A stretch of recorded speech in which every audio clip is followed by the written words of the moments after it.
Hi everybody, welcome to video number 4 in our series on basic drawing techniques. And today's video is on basic perspective. It's called atmospheric perspective.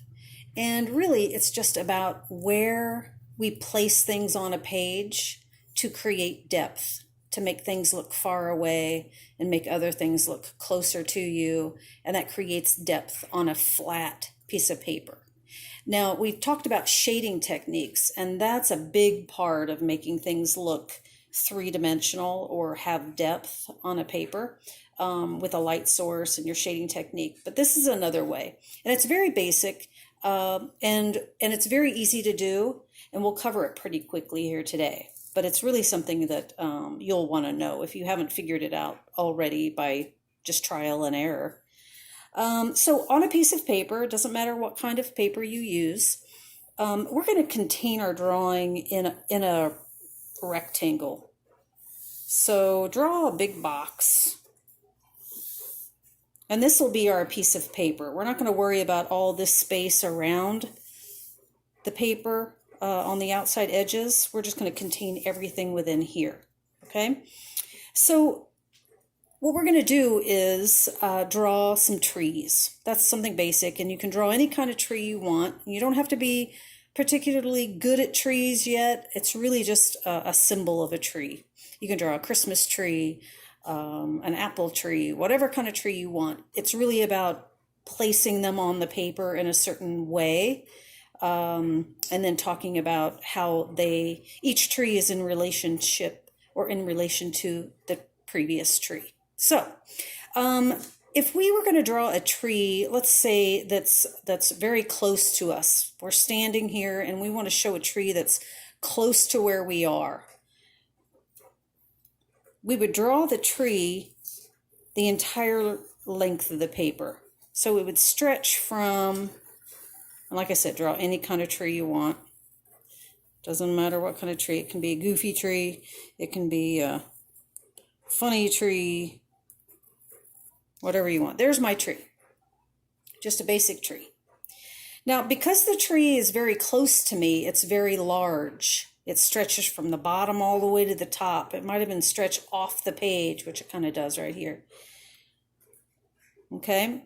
It's very, very large. So if you draw your tree, and hopefully you're drawing along with me on a piece of paper, draw the tree very large. Now, because the tree is very close to me, I can also see lots of detail. So let's say I can see there's a hole in the tree, and there might even be a bunny rabbit in that tree, in the hole in the tree. So I might shade it, and then I might have some detail. Might see some bark. If I was going to take the time to shade it with a light source, I'd see lots of shadows and things. I might see some grass growing up around behind, maybe a flower or two. But it's going to have a lot of detail, right? Because you're standing very close to it, close enough to reach out and touch it. That's how close you are to that tree. Okay, so this tree is in the foreground. That's what it's called. It's considered in the foreground. It's on the front part of your picture. Right? You're very close to it. Now, what if you were going to draw a tree that was very, very, very, very, very far away from you and far away from this tree? How would you draw that tree in relation to this one? Well, if you guessed that it would be higher on the page, you'd be right. So the tree would be higher on the page and much smaller than the tree that's close to you, right? There's a tree that's far away from me. This one's close to me. It's in the foreground. This one's far away from me. It's in the background.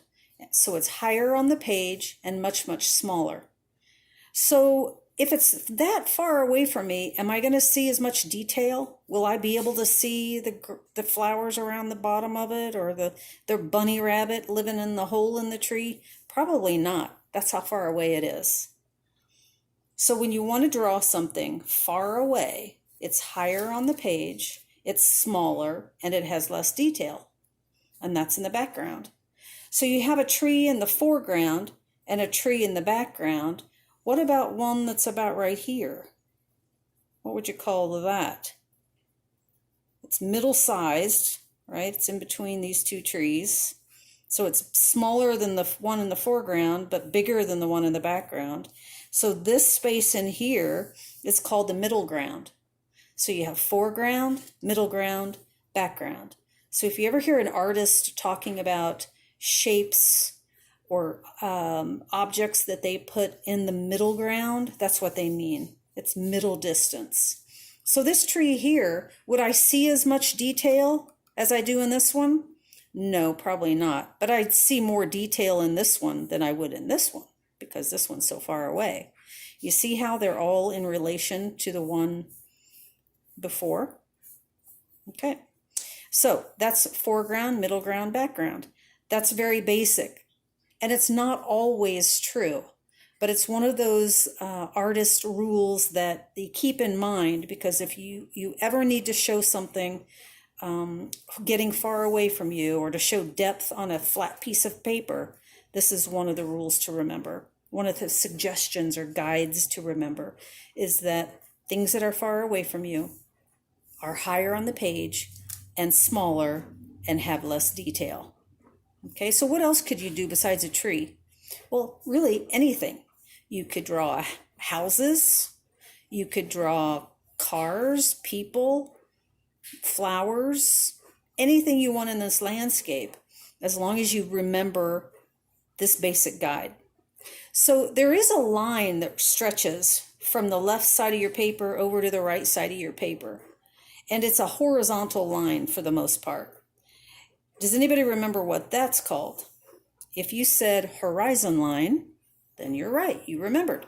So if you want to put a horizon line, which is a line where the sky and the ground meet, you can put a horizon line in here, but you have to remember that this tree in the foreground is below the horizon line, because if it's above the horizon line, it would be floating in the air, floating up in the sky.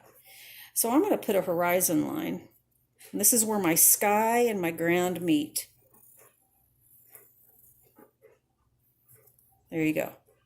That's where the sky and the ground meet. That's your horizon line. Now, part of this tree could have been above the line, but if it's the part that attaches to the ground, it has to be on the ground. It has to be below your horizon line. So I could put another tree even further away, sitting right up here on this hill. Look at that. That's so far away from me, I can't even tell it's a tree, because it's higher on the page, it's smaller than this one, and less detail than all of them. So what else could I draw? I could draw, let's say there are houses on down here that I can't see in my picture. So, but each house has a mailbox. So I could put a mailbox right here if I wanted. There's the post.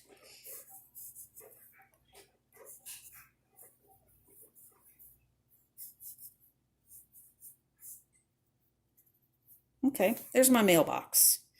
So I could draw a mailbox by this tree too. I just have to remember that it's getting farther away from me, so it's going higher on the page. It's going to be smaller and have less detail. And it's in relation to the tree. So I couldn't draw a mailbox this tall, right? Even though it's smaller than this one, because it has to be in relation to that tree. So it would really probably be about this tall.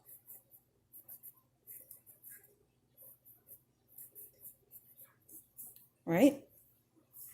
Now, if I wanted to draw another mailbox up here, I think about it being higher on the page, smaller than that one, but also in relation to that tree. So probably end up being about that tall. And then what if there was one way up here? That's about all I can see of that one. Right? So now you try adding some more things to your drawing. It can be anything. You can draw a ball if you want, a beach ball or something. See if you can figure out how big they need to be.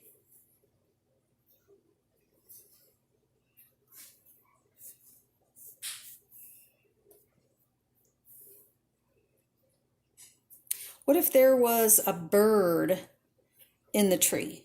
Let's say there's a bird here.